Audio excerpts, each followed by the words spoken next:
Yeah, I don't know if any of those cars survived, but the nameplates of those vehicles have been able to stick around for decades, which is no small feat, considering most car models get scrapped after just a few years because of constant evolution in safety, design, and technology. But every once in a blue moon, a manufacturer pens a keeper, a model that withstands the test of time, and creates a model that builds a loyal fan base and refuses to die. This ideal list is going to cover the design evolution of 5 ideal cars that are the longest surviving models. Now, they are in chronological order from the most recent production date, and you'll definitely want to stick around because the last one on this list is an ideal American icon.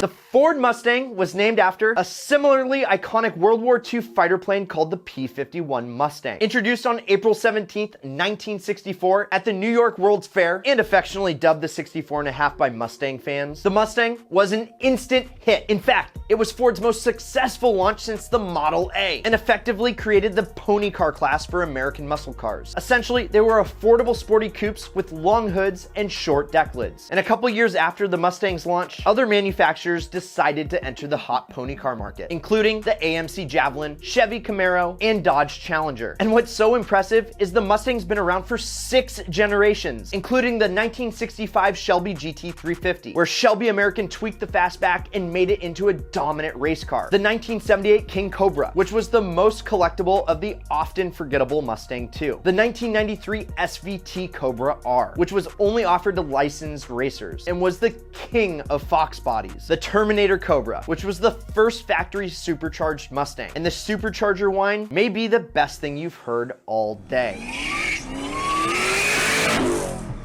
And the Shelby GT500, which has 662 horses and a warranty. What's not to like? And the Shelby GT350R. That NA 5.2 liter Coyote motor revs to 8250 and sounds a lot like nothing else.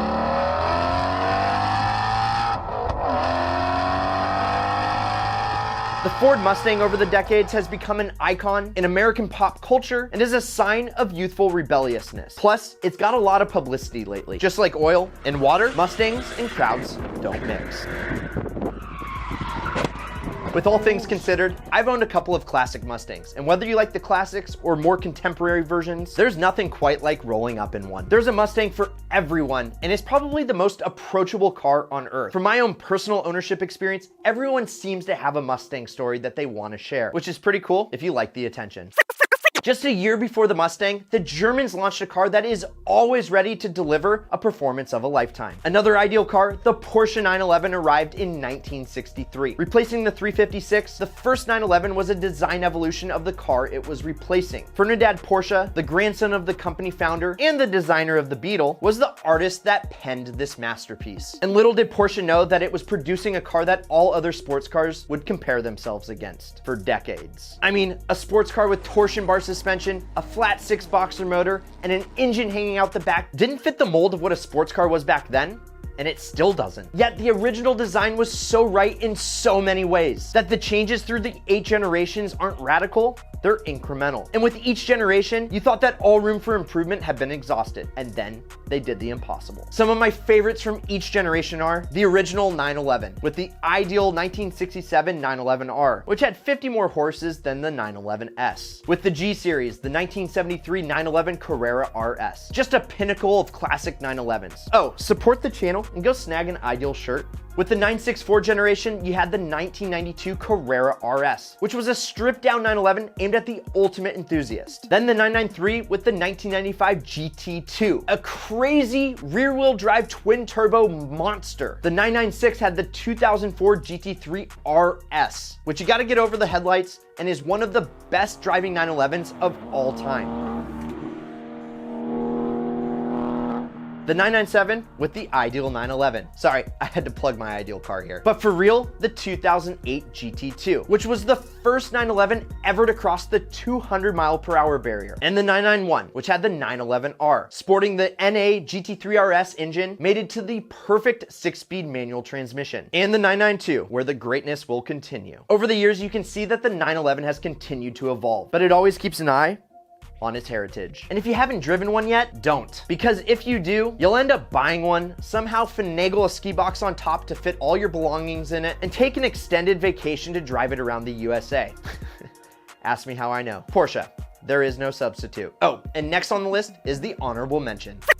The Mini is a small front-wheel drive economy car produced by the English-based British Motor Corporation, or BMC, from 1959 all the way to 2000. It had a distinct two-door design that was penned by Sir Alec Isigonis, and throughout the years they had different variations, including the estate cars, pickup trucks, a van, and the Mini Moke, a Jeep-like buggy. Plus, they had the performance versions, the Mini Cooper and Cooper S, the latter being a successful race and rally car. And all this led to the Mini being the European car of the century in 1999, which is huge. But the reason why the Mini is the honorable mention is because we didn't get the Mini here in the good old USA until the early 2000s. That spunky 4-cylinder engine, seating for 4, and that playful face have made Americans, like the rest of the world, fall in love with one of the oldest nameplates of all time.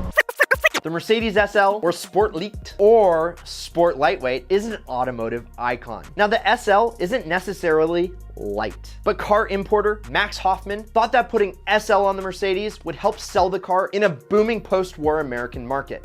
And that dude hit the nail on the head. In 1954, when Elvis started his music career, the 300 SL, or often referred to as the Gull Wing due to its upward opening doors, was also first introduced. It is the epitome of what a sports car legend is. And that's because it was bred from the 300 SL race car that was raced 2 years earlier. My, oh my, that thing is easy on the eyes. So let's check out an ideal car for each generation of this living legend. The W198, the magnificent 1954 Mercedes-Benz 300 SL Gullwing. The W113, which was a complete redesign like this 1963 SL. Side note, but the detachable hardtop on this gen looked a little bit like an East Asian temple. So the nickname for this SL was Pagoda. The R107, oh yeah, the big boy 5.6 liter V8 in the 560 SL, and the R129. Absolutely epic. This 1999 SL73 AMG had the most powerful V12 engine ever put into an SL. And actually, this is nuts because that exact V12 was later used by Pagani in the Zonda S 7.3. Then came the R230, which is one of my absolute favorites in performance and design. This 2002 SL55 AMG is just legendary. And then with the R230 facelift, Mercedes essentially revised the front end to look a lot like the classic 300 SL, as you can see in this 2010 SL63 AMG. And then the R231, total contemporary Mercedes. Lightweight materials and all the tech you could ever want is blended into the perfect package in this 2015 SL63 AMG. And they sound amazing as well. My buddy recently got a taste of how much Benzes cost. He was traveling first class on a plane and tried to start a conversation with a beautiful stewardess. So he asked her, "What's your name?" She replied, "Angela Benz, sir." That is a beautiful name. Is there any connection with Mercedes-Benz? Yes, sir, a very close one. How close? Same price. Now, the last legend on this list was originally designed to be a show car, but was so popular that GM decided to bring it into production. And I think that I'm speaking on everybody's behalf. Thank you, GM, because the Chevy Corvette, or affectionately known as the Vette, has been in production longer than the Mustang, the Porsche, the Mini, and the SL Mercedes. The same year that color televisions went on sale for the first time ever, the front engine, rear-wheel drive, two-door, two-passenger, 1953 Corvette, sporting a 235 cubic inch Blue Flame inline 6, which was good for 150 horses, was first introduced. And here's what's crazy. For the first couple of years, Corvettes sold slowly. Yeah, probably not what you expected, but it was the little sports car that could. And today, the high-performance contemporary Vettes like to eat supercars for lunch.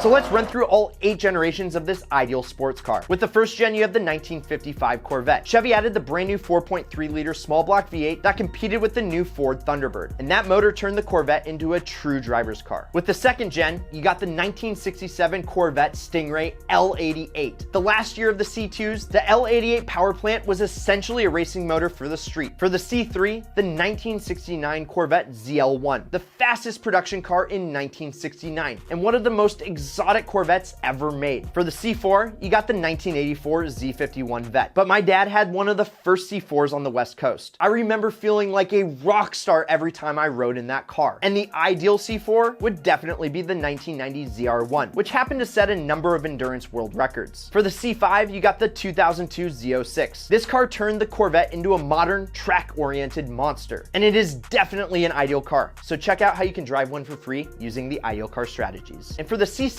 you have the 2009 ZR1, the second ZR1 on this list, with a supercharged 6.2 liter LS9. And for the C7, you got the Big Daddy, the 2019 ZR1. This thing is easily the most wild, extreme Corvette ever built. And the C8. Although it's not out yet, I'm thinking about following in my father's footsteps and picking up one of the first C8s to have on this channel. So let me know what you love and hate about the new C8 Vette down in the comments, of course. Oh, and if you want to see the cheapest supercars that will beat a Vette, click here. Or you can check out what YouTube recommends you watch next here. Also, please subscribe, but either way, you can't lose, and as always, keep living that ideal lifestyle.